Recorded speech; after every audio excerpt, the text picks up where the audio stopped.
Class. We're back for a couple extra exercises given disk washer method in section 7.2.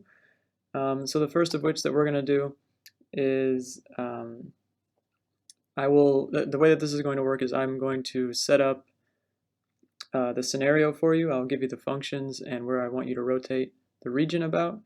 But then I'll leave it to you to do the setup. I may help out with the area function and provide you a final answer so that you know where you should end up.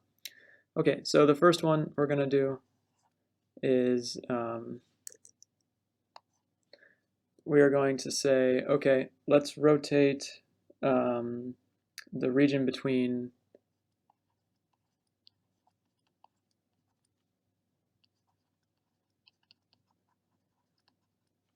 y equals x squared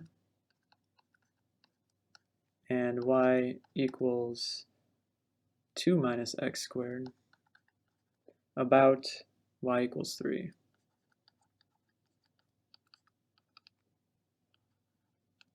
Okay, so this is a horizontal axis, so our functions should be functions of x, which they are. Y equals x squared, that's a function of x, and y equals 2 minus x squared, that is a function of x as well.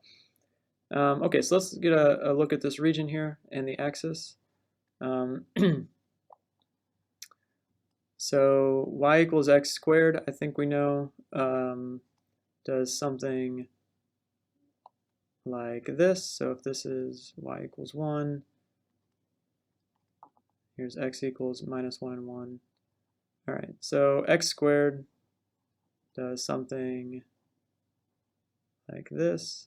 And now 2 minus x squared starts up at height 2, and then comes down like so. So maybe we get that. And so what we see is that this is the region we want, one bound by these two curves, and we're going to rotate this around the line y equals 3.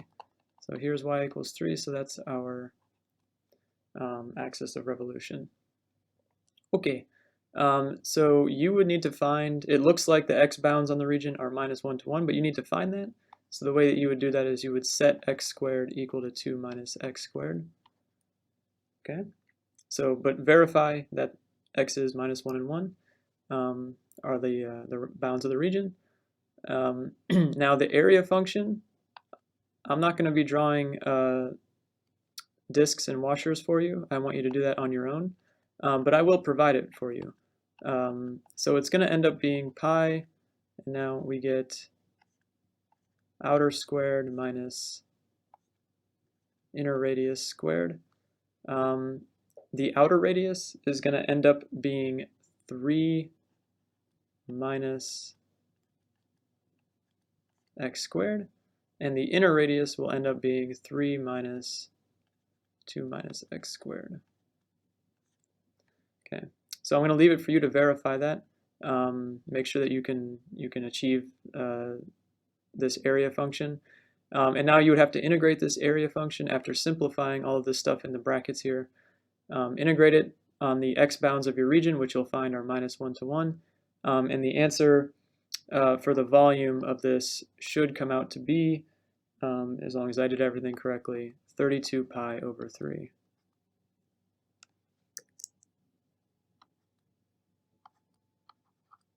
Okay.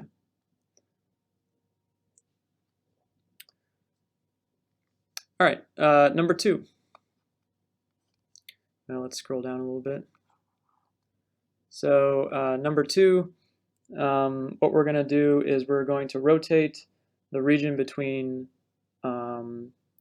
y equals, so let me write this down here, region between, we're going to have the sine of x and the x-axis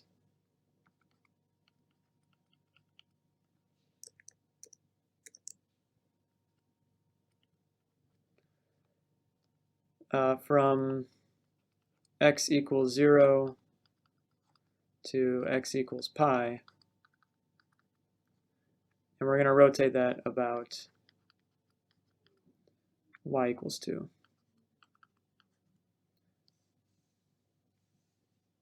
Okay, so again, I'll graph it for you and help you out with a little bit of the area function. So y equals sine x starts at 0, 0, and at pi it's also equal to 0, the value of the function that is. So we start at 0, 0. We climb to a height of 1 at, that's terrible. We're going to climb to a height of 1 at pi over 2, and then back down to 0 at pi. Okay, and now we're going to rotate about the line y equals 2. So this is a horizontal axis, so everything should be in terms of x, which it is. Okay, so the area function is a little bit trickier here. I will provide it for you, but it'll be your job to verify that what I'm doing is correct. So we're going to get an outer radius squared minus an inner radius squared, and then of course all times pi. So I'm claiming that the outer radius here is just going to be 2. No matter what x is, I'm always going to get an outer radius of 2. And my inner radius will change. It'll be 2 minus the sine of x.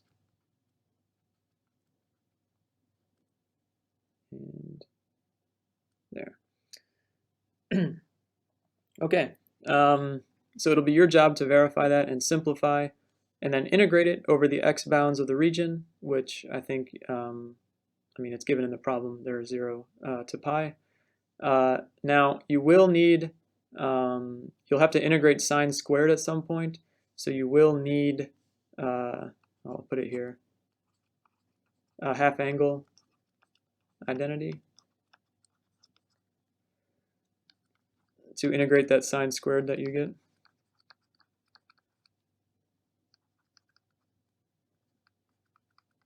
But I'll let you have fun with that. The final answer will be 8 pi minus pi squared over 2.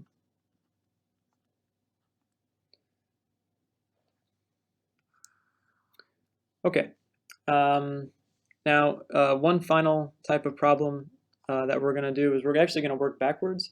So let's look at number 27 in the book. And now part A says the following. Can you give a, like, essentially the picture of like what function, what solid has this volume? So the volume is pi integral from 0 to pi over 2 cos squared x dx. Well, if this is supposed to be a volume using disk washer method, then here's my pi, so presumably this is my r squared, and now this is a dx integral, so my x bounds of the region are from 0 to pi over 2. So that much, I think, is automatic for us. And so that what that tells us is that our radius is always going to be given by, well, just the cosine of x, right? Because this is technically r squared. We have pi r squared. So r is just cosine x. And so that starts at a height of 1 at 0 and comes down to 0 at pi over 2. So really what we have here is we have the graph of cosine of x from 0 to pi over 2 rotated about the x-axis. Okay, and for part B, we're given pi integral 0 to 1 y to the 4 minus y to the 8 dy.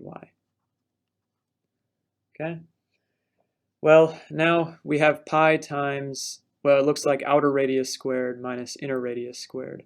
So the outer radius squared is the graph of x equals y squared, right? Because if capital R squared equals y to the 4th, then capital R just must be y squared. And similarly, little r is going to be y to the 4th here.